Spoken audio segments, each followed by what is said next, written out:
like murder and fraud, drug trafficking, but far more likely to commit those crimes. Why are we just learning this now?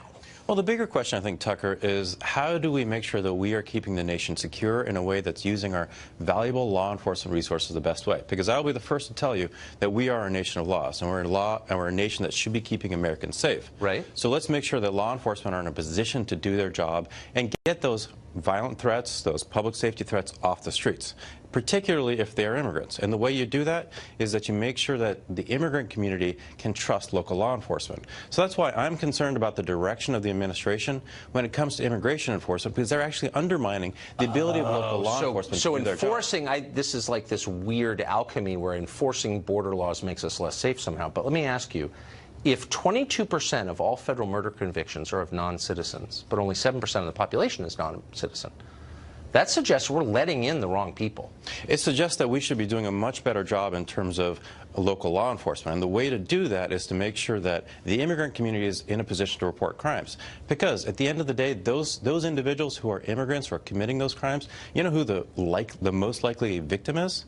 The immigrant. Well, that's irrelevant. Wait, hold on. So you're saying that, hold on. Let's just pause and let these numbers kind of settle, because these are not been public until today. 22% of all federal murder convictions, non-citizens. 33% of money laundering convictions, non-citizens. 29% drug trafficking. 72% of all convictions for drug possession, non-citizens. Non-citizens are far more likely to commit serious crimes than native-born citizens, and foreign-born citizens, for that matter.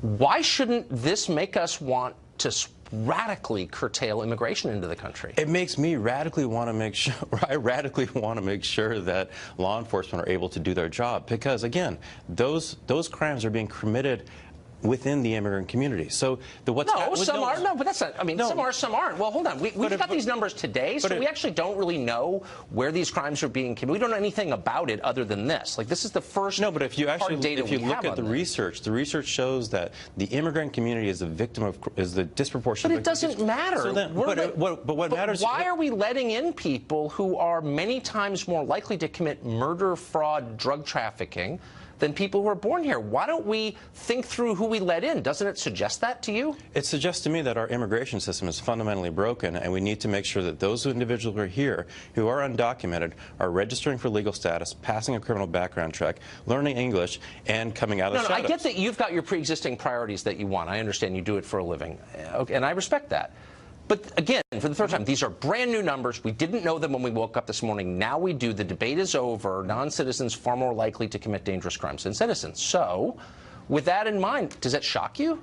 It shocks me that we haven't been approaching the problem the correct way. But why have we been saying the opposite with such great authority all these years? Well, actually, according to Cato or some think tank, I mean, can we just pause and say, we were totally wrong about what we've been saying? The problem here is that we want to get violent criminals off the streets. Is that correct? We don't want them in here in the first place. We do not want them. So why are we making law enforcement deal with these people? Why don't we stop it at the border, and then we don't have to put our police and citizens at risk? I think that's a great idea. And another way you do that is that you make sure that you have a functioning legal immigration system and a process for people to go through. The only people who are hiding from law enforcement... Really? I thought, don't we bring in more than 1 million people legally every year? It's clearly out of whack with our needs. More than any other country in the world? We're also a much bigger country than almost any other country. We're not, our workforce is actually much more dynamic and fluid. Maybe, okay, but leaving the economics of it aside, I mean, that's another show, another debate, but I just want to acknowledge that one of the core operating assumptions that we have had for years, and I've been at the center of this debate, was wrong. Not just wrong, but totally wrong. It was a lie. Does that make you reassess what you thought a little bit? What I want to try to assess is how do we actually solve the problem? I mean, we can, if you want to quibble about statistics, you should bring somebody from Cato. No, but it's not quibbling. It's what we've been claiming is the very opposite of the truth. I am focused on solving problems. That problem is individuals who are here who are violent criminals and public safety threats. I want them off the streets, Tucker. The only way you can do that is to make sure that the crimes they commit are being reported by the victims. And if the victim is an immigrant, we need to make sure that they can trust their law enforcement. But why? Well, clearly someone's reporting these crimes. We don't have a problem with that because, again, we have disproportionately big numbers here. My question is, why do you think non-citizens are committing crimes at a far greater rate than Americans are? I think we got to make sure that individuals who are coming to the country have been properly vetted.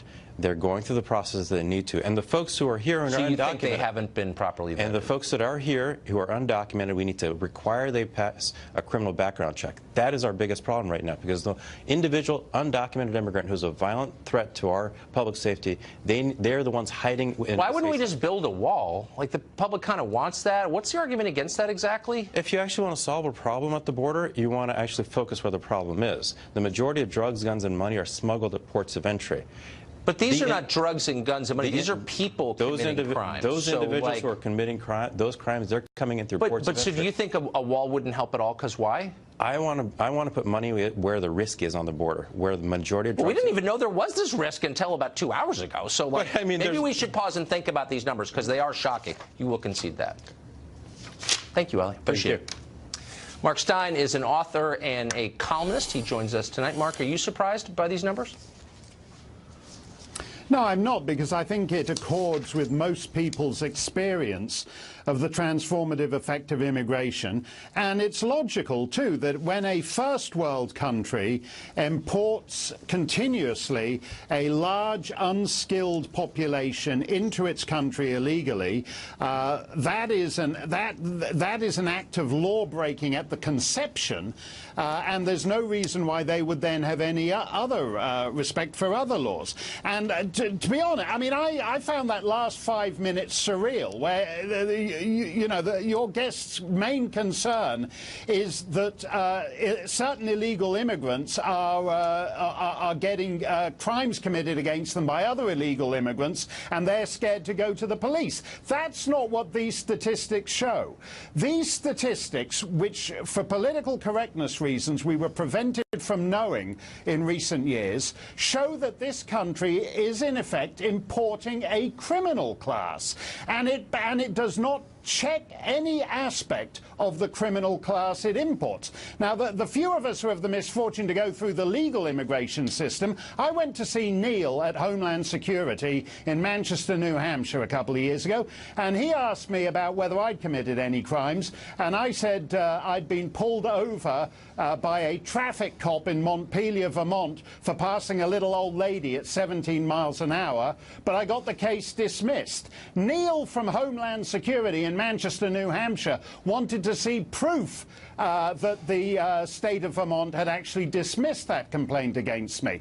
So we have a bifurcated system here in which law-abiding people have to dot every I and cross every T, and every single day we import drug gangs, money launderers, murderers, drunk drivers, because the professional lobby group your previous guest represented somehow thinks this is in the interests of the United States. It's not at all. The rector of my church spent the better part of a year waiting for a visa. He spent 20 years in the British Army. They didn't want any more Scottish Anglicans in this country because they're dangerous. Meanwhile, all of Congress is arguing about how we can keep people who snuck in illegally here, and you're a bigot if you're not for that. So what does this reduce? So, like, the key argument has always been that immigrants are better than we are. I mean, isn't that the argument you hear every day? Like, they commit fewer crimes than you do. They work harder. They're just better people. How dare you complain about them? Now that we know these crime rates are way higher than they are for American native-born, what's their argument now? Well, Nancy Pelosi has said that we ought to thank the parents of the Dreamers for bringing them here because, as you say, they're better than us. If you listen to people like your previous guest, every single Dreamer is a high school valedictorian just wrapping up his third tour of Afghanistan. They're way better than us. So the only way to get the general depravity rate down in the United States is to import more and more low-skilled immigrants illegally across the Rio Grande. That's the argument Jorge Ramos made. Oh, no, you're much safer being in a town of illegal immigrants than you are in a town whose population got off the Mayflower. And the fact of the matter is this is absolutely the inverse of the truth. The statistics you cited, even taken as a whole, 94% of these non-citizen criminals in federal custody. And by the way, this is just the tip of the iceberg, because 90% of incarceration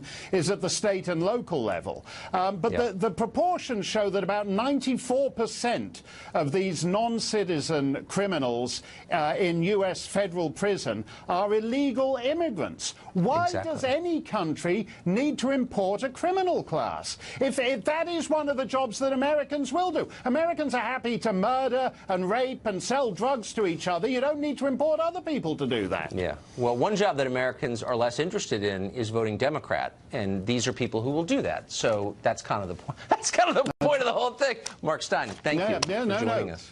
That's right. Thanks a lot, Tucker. Merry Christmas to you. Merry Christmas. Thank you.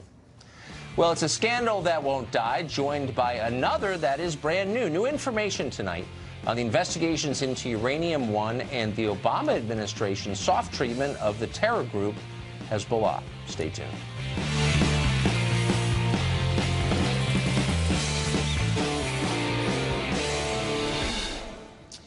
The Obama administration has been out of power for almost a year, but we're still finding little Easter eggs of scandal scattered around the front lawn of Washington. At the request of Attorney General Jeff Sessions, DOJ officials are interviewing FBI agents about the Uranium One deal in an attempt to determine if another special counsel is warranted to keep investigating that.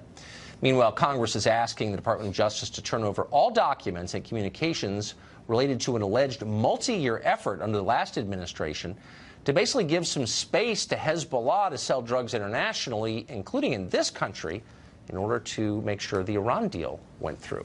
Philippe Reims is a former Deputy Assistant Secretary of State. He was a longtime advisor to Hillary Clinton, and he joins us tonight. So, Philippe, both these stories, I don't think it's possible to overstate their significance, but at their core, both of them have important elements. So start with Uranium One. And I'll just concede you're a former Hillary spokesman. I don't think she's necessarily the villain of the story. Thank you for the concession. No, I think she is a villain in the story. But the Obama administration allowed Russia, a Russian-controlled company, control over some large percentage of our uranium reserves. Like, that's kind of beyond dispute. Why was that ever a good idea? And why is no one in the press asking a really simple question like, why'd you allow that to happen? Well, I think they did. And there's a process for that. It's called CFIUS. Yes, I know. It's any time that any asset of the United States that has a national security implication is to be sold to a foreign element, it has to go through a very rigorous review. Now, the Secretary of State and the State Department are part of that, but there are 9 departments and ultimately the President. Now, in this case, we can get into the real nitty-gritty of it, but we were not turning over the keys to the uranium kingdom. It passed muster, and we were no less... The responsibility was diffuse, I'll concede. But it's not diffuse. It's with 9 different cabinets. 9 different agencies. It's not just one agency. That's the point. But they're all within the same administration. But the macro question remains unanswered, which is the Russian government wound up with control over uranium deposits in Wyoming, in the United States. If you consider Russia our chief strategic rival, then why would you ever allow that? Like, why is that a good idea? I don't understand. Well, they were buying into a Canadian company. Correct. A Canadian company. We could have stopped it. The Obama people could have stopped it. We could have, and obviously the people who looked at this, who have nothing at stake other than what's in the best interests of our national security, determined that this did not in any way impede that. But given that we know that there's never been an adversary more terrifying or dangerous to American democracy than Vladimir Putin, who literally haunts the dreams of 50% of the people in Washington, why haven't disagreement here. I'm saying that sarcastically because I don't actually think he's the gravest threat to American national security, but every Democrat thinks that, and yet they allowed him control over our uranium. Why haven't they apologized? There's nothing to apologize for. Okay, so how can he simultaneously... The person who owes an apology writ large is Vladimir Putin to all of us for what he's done to our democracy in the last year. So he's evil, you say, but simultaneously you say it's okay that the Obama people allowed him control of our uranium. It's why we have a very rigorous process, whether the president's name is Obama or Trump or Bush or Clinton, to make sure that we are in no way turning over assets that should not be in foreign hands. There's a reason why it's such a rigorous process. Assets, I think we because both it was agree. Determined that this Canadian company... Right, but it was the wrong decision, obviously. Well, that's... So why shouldn't the people who made it apologize and say, yes, I imperiled American national security by my lack of wisdom, by my foolishness, my short-sightedness. I didn't understand how dangerous Russia was. I'm part of the problem. I apologize. They do that in Japan. Why aren't they doing it here? I don't know who that would be. I know that's not me. The 9 heads of those agencies. I know it's not Secretary me. Clinton. Well, no, Secretary Clinton didn't roll up her sleeves and get into the let's look at the uranium. Her agency signed off on it. She should apologize. No. No. No. Okay. No apologies. No. All right. Not on Uranium One. I kind of sensed you were going to say that. No, not on Uranium One. No. Huh. So what about the other question this evening, and that is the Politico piece that pretty much demonstrates that Treasury Department and DEA officials were stymied in their efforts to control Hezbollah's international money laundering and drug dealing operations. These are not partisan right-wingers. These are people who worked for the Obama administration. They're saying our goals were sublimated because of the Iran deal. I don't see why that's not a scandal. It seems like a scandal to me. Well, I think, first off, most people, including in the Obama administration, didn't know where this came from. When you look at these stories, there are 2 people. They might not be crazy, out there, right-wing, whatever you want to call them, but they have been vociferously against the Iran deal from the beginning. There are dozens of people in the 2 primary sources in there, but the author said there were dozens of people, a lot of them Democrats, all of them Obama employees, who said. Well, there are 4 on-the-record sources today in the Washington Post for the CIA, the NSC, the White House, and for the State Department, saying that this didn't happen, that you would never in a million years do anything to impede.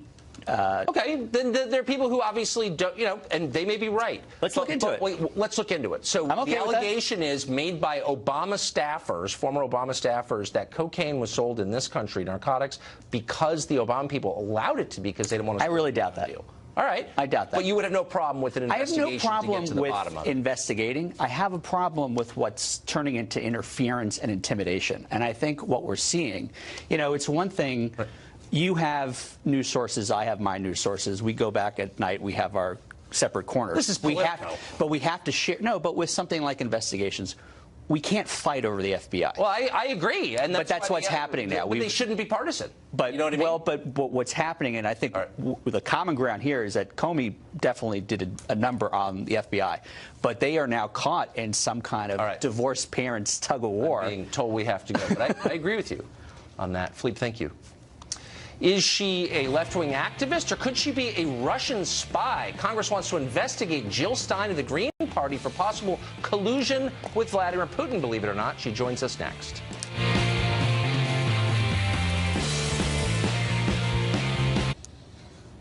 Deputy FBI Director, the newly famous Andrew McCabe, testified before the Congress for more than 7 hours yesterday, Tuesday. His testimony was hidden behind closed doors, but now Fox can report that he appeared to contradict himself at least once during his testimony. He also failed to offer support for the infamous Trump dossier. Fox chief national correspondent Ed Henry has details in that story. Hey, Ed. Well, Tucker, he just wrapped up about another 7, 8 hours of testimony behind closed doors before another committee tonight. Bottom line question is simple, and you got into it a moment ago. At the FBI, which is supposed to be nonpartisan, was there a pro-Clinton bias that led people like Andrew McCabe to let Hillary Clinton off the hook, not just on the email server, but Uranium One as well? And what's interesting is when you look at those 2 investigations, they were overseen by 3 key FBI figures. James Comey, who's been tweeting a lot lately about truth and justice, McCabe as his deputy, a job he still holds today, and the agent who led the Clinton server investigation, Peter Strzok, who of course sent all of those pro-Clinton text messages. Perhaps the most important texts refer to a meeting in Andrew McCabe's office where FBI officials allegedly discussed an insurance policy in case Donald Trump was elected, hinting at a plan to investigate him. Yet after all of that questioning by the House Intel panel, we still have little clarity on what they meant. And McCabe testified he could not recall when he learned the Clinton camp and the DNC paid for that unverified anti-Trump dossier that was funneled to the FBI in the summer of 2016 and may have been the basis for the Obama administration's surveillance of General Michael Flynn and possibly others. That's led Republicans to charge the material from those wiretaps was used to weaponize the investigation of President-elect Trump that morphed into the special counsel probe. And what you ask could possibly be affecting Andrew McCabe's memory about all this? It turns out his wife ran for state senate in Virginia in 2015. She received several $100,000 in campaign cash from an organization controlled by Virginia's Democratic Governor Terry McAuliffe, who's obviously very, very close to the Clintons. Doesn't prove there was corruption, but this is one of the things that really infuriates people about these investigations, Tucker, which is you've got someone in Andrew McCabe at the center of all of this, and at the center of investigating Hillary Clinton around 2015, 2016. And his wife was receiving hundreds of thousands of dollars in campaign contributions. And he did not recuse himself from the investigation. Not at all. He was a deputy director. Running the D.C. office. Shocking. Ed, thank you for that. Well, last year, Jill Stein was carrying the banner of the American left in the presidential election. She was the Green Party candidate.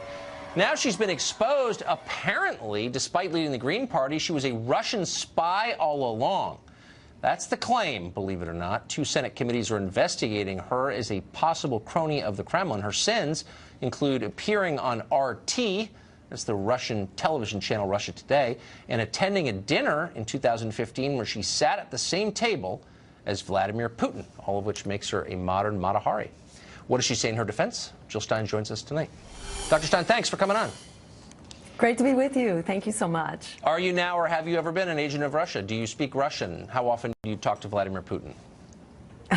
Like, not at all. Like, even when briefly he sat at this head table at a conference. I was in Moscow for a conference, attended actually by the BBC, by the Canadian Broadcast System, by the state TV networks for China, India, Telesur, etc. This was a actual legitimate conference. It's all up on the web. There's nothing secret about it. We were posting information, putting out press releases, no backroom deals, no secret meetings in oligarchy towers or anything like that. All very transparent and public. The dinner at the end of the conference was really a non-event.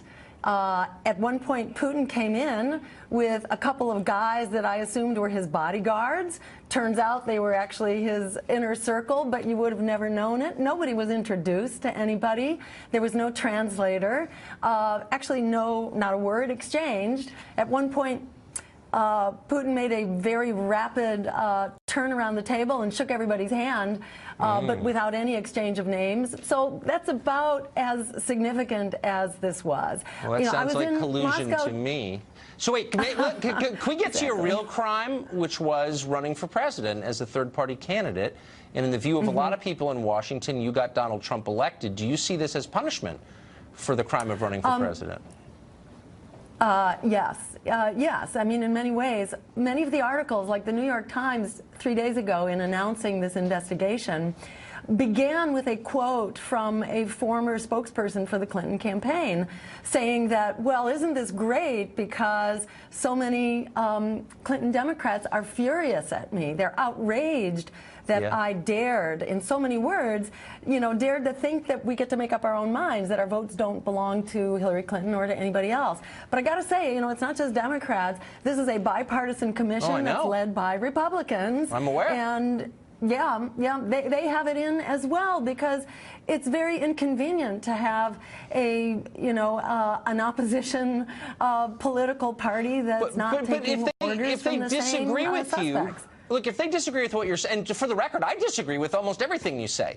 But if you disagree with what you say, why not argue against it? Why try to pretend that you're an agent of a foreign government? That seems like McCarthyism to me. You're not the only person to suggest that. I think, this is, let me say, I think there are legitimate aims here in the investigation. I think an interference in our election is much bigger than the Russians, and we have yet to see the proof. I would like to see the evidence of Russian culpability here. When John Kennedy, was facing the Cuban Missile Crisis, he declassified the evidence to show the photographs of the missiles in Cuba. Aren't we owed that as the American public? We didn't get to really see the evidence before the run-up to the Iraq War. We are still paying that price, $5.5 trillion and counting. Fool me once, shame on you. Fool me a gazillion times, shame on all of us. Well, so let me revise what I said. To see the evidence. I actually do agree with you on something, and I strongly agree with you on that. Jill Stein, good luck. I hope you get that done, and good luck on the Hill. Thank you. Thank you so much. Take care. It's time for more racist trees. Apparently they exist out in Palm Springs. A golf course architect tells us whether trees near a golf course can really engage in ethnic oppression. That segment is next. Don't miss it.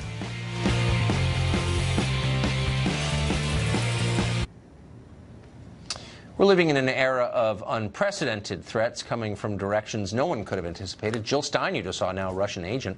Here's a new one we told you about last night, racist trees.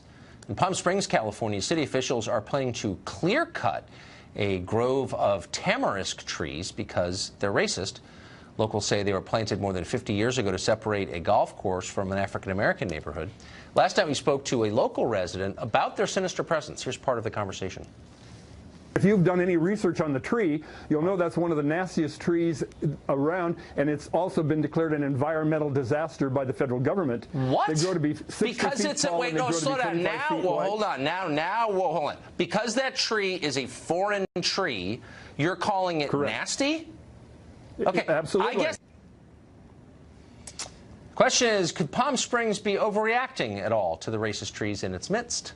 Aptly named Forrest Richardson is a golf course architect. He's consulted on the course in question, actually. Ethan Bierman is a radio show host, and they join us tonight.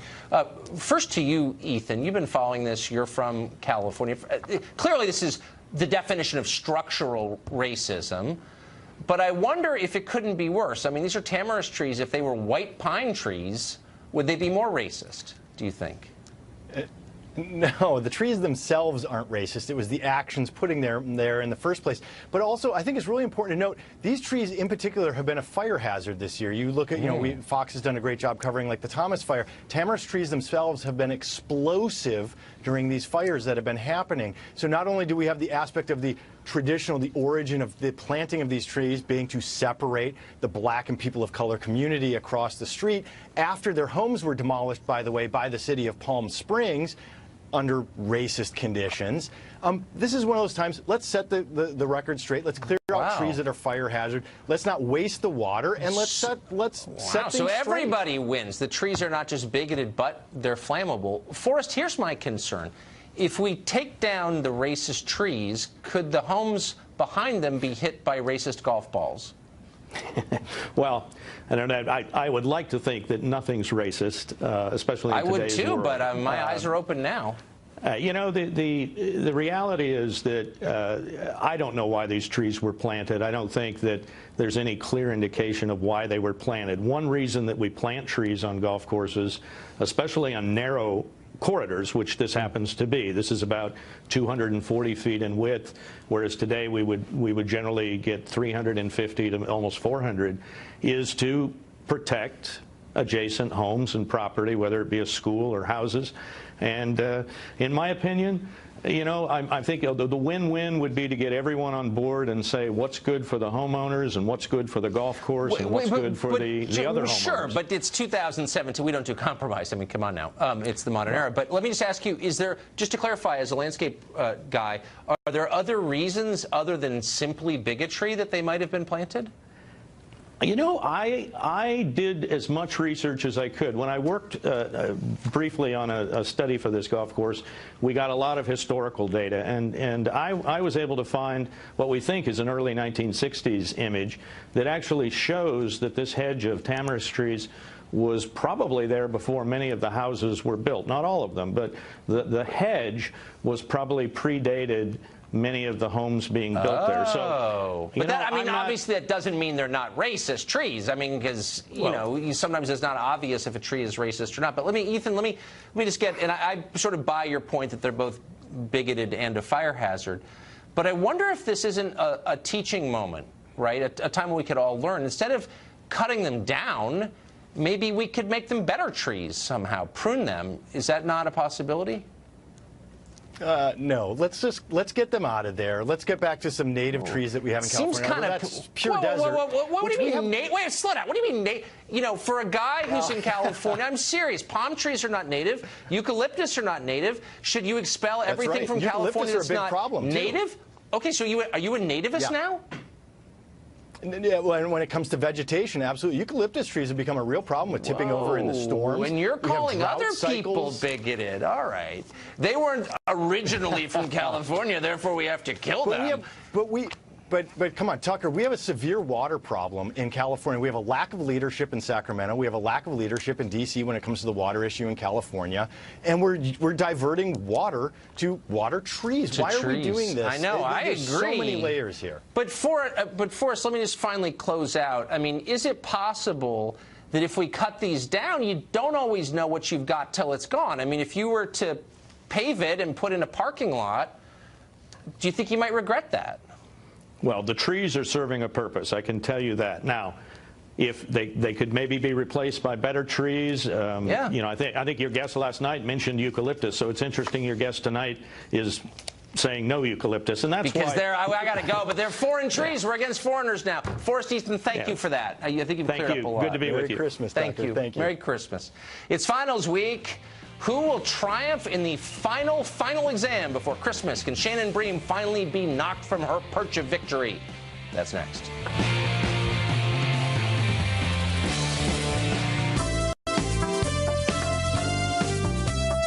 It's Thursday, time for Final Exam. We find out which Fox employees and contributors have been paying attention to their jobs covering the news.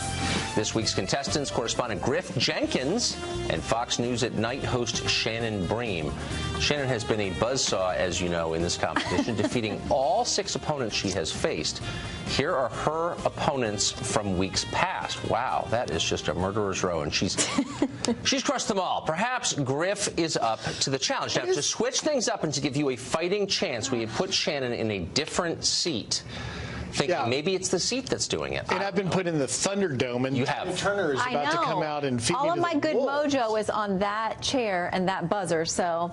Our producer, Alex McCaskill, who wrote these questions, said these are particularly tough, so we'll see if he's right. Okay, hands on the buzzer. Here's how it works. I'm going to ask the questions. The first one to buzz in gets to answer. You have to wait